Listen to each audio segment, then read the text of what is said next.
दोस्तों, गरुड़ पुराण में जीवन और मृत्यु संबंधी और आत्मा संबंधी सभी प्रसंग दिए गए हैं। वहाँ छोटी बड़ी सभी कहानियाँ, स्वर्ग और नरक, कैसा होता है स्वर्ग, कैसा होता है नरक और आत्मा संबंधी सभी विषयों के बारे में गरुड़ पुराण में बहुत विस्तार से बताया गया है। गरुड़ पुराण की कुछ कहानियाँ बहुत ही पॉपुलर हैं। आइए आज सुनते हैं कुछ गरुड़ पुराण की छोटे छोटे प्रसंग।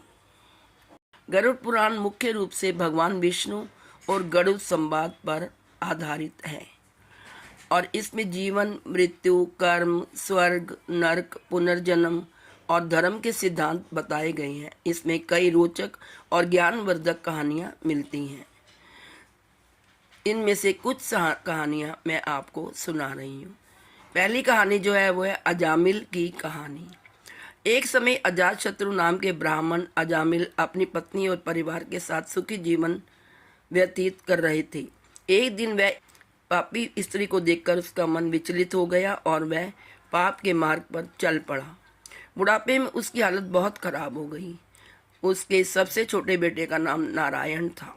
मरते समय अजामिल ने अपने बेटे को पुकारते हुए नारायण कहा।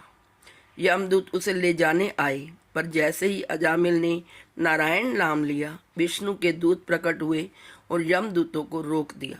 अजामिल को नया जीवन मिला और वह विष्णु भक्ति में लग गया।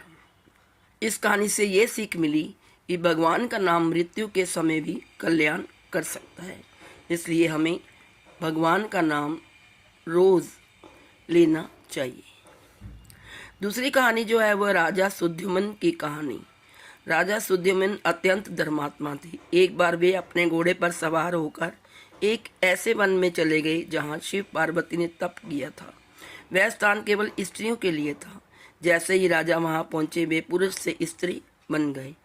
सुद्युम्न ने शिव से प्रार्थना की, तब शिव ने वर दिया।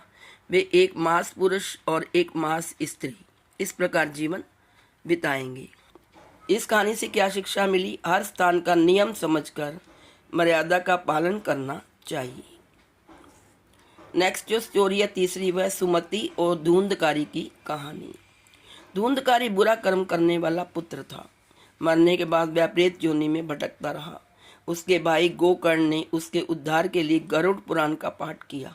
जैसे ही पाठ पूरा हुआ, धुंधकारी प्रेत योनि से मुक्त होकर स्वर्ग को प्राप्त हुआ। इस कहानी से यह सीख मिली कि भक्ति, सत्संग और शुभ कर्म से सबसे कठिन पाप भी दूर हो सकती हैं। चौथी कहानी है कर्म और फल की कहानी। गरुड़ पुराण में एक कथा आती है कि एक व्यक्ति परोपकार करता था, लेकिन एक बार उसने क्रोध में किसी का अपमान कर दिया। मृत्यु के बाद उसे नरक ले जाया गया, जहाँ उसके अच्छे कर्म भी दिखाए गए और बुरे कर्म भी। भीष्म दंड मिलने से पहले उसके सत्कर्म सामने आए और उसे उनसे राहत मिली। तो इस कहानी से ये सीख है कि हर कर्म का फल निश्चित है। अच्छा या बुरा दोनों का परिणाम मिलता है। पांचवी कहानी है मृत्यु के बाद की यात्रा। एक आत्मा कैसे यमदूतों द्वारा ले जाई जाती है, कौन कौन से 84,000 रास्ते पार करती है, 47 दिन की यात्रा कैसी होती है, इसका पूरा वर्णन कहानी के रूप में मिलता है। आत्मा जब अपने कर्मों के आधार पर स्वर्ग या नरक पहुंचती है, तो यह पूरी यात्रा मानव को कर्म की गंभीरता समझाती है। तो दोस्तों, ये थी गरुड़ पुराण की कुछ छोटी छोटी कहानियाँ। यदि आपको वीडियो अच्छी लगे तो please like, share and subscribe. Thank you so much.